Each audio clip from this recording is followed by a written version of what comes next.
It was a Friday night, the kind of night that used to belong to us. 24 years of marriage, and I could count on one hand the number of times we had missed our Friday rituals, ordering takeout, opening a bottle of wine, and sitting on the couch like teenagers who had never grown out of falling asleep to late-night movies. But that night, the couch was empty. The wine glasses sat untouched. And my wife, Sarah, walked out the front door in a black dress I hadn't seen in years. "You look different," I managed, trying to keep my voice steady as she slipped on her earrings. She smiled, not at me, but at her reflection in the hallway mirror. "I just need some air, John. Dinner with some friends. Don't wait up. Don't wait up." 2 decades of marriage, of raising kids, of paying bills and fixing leaks and sharing grief and laughter. And she told me not to wait up.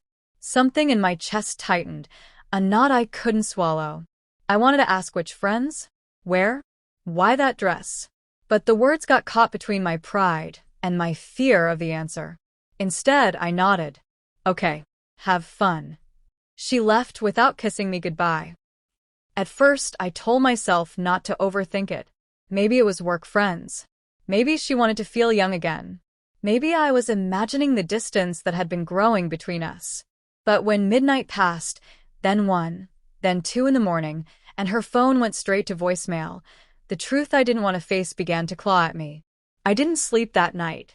I sat in the living room, the glow of the TV flickering across empty cushions. When the door finally creaked open at 3:27 a.m., Sarah froze when she saw me awake. "You're still up?" she whispered. I glanced at her heels dangling from her hand, her lipstick smudged at the corner of her mouth. My heart plummeted. "Where were you?" She looked down, then back up with practiced calm. "Like I said, out." "With who?" She brushed past me toward the bedroom. "John, please. I'm too tired for an interrogation." And just like that, the conversation ended. But the silence that followed was louder than any argument. The next morning, I couldn't shake it. The knot in my chest was now a storm. Sarah hummed as she made coffee, avoiding my eyes, moving with a lightness that felt like a slap to my face. I decided I needed to know.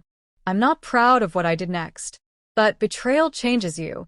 It makes you desperate, raw, willing to do things you swore you'd never do.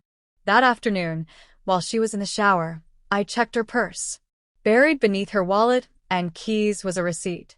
2 glasses of wine, 2 entrees, 1 dessert at a restaurant we used to go to when we were dating. The signature at the bottom was hers.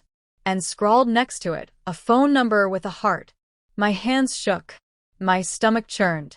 For 24 years, I believed we were a team, that no matter how ordinary or difficult life got, we'd face it together. But now? Now she was someone else's date on a Friday night. That evening, I tried to confront her calmly. "Sarah, can we talk?" I asked, sitting across from her at the kitchen table. She hesitated, then nodded. "I found a receipt," I said quietly. "From last night." Her face paled, then hardened. "You went through my things? That's all you have to say?" My voice cracked. "After 24 years, you're sneaking around behind my back and you're angry at me for finding out?"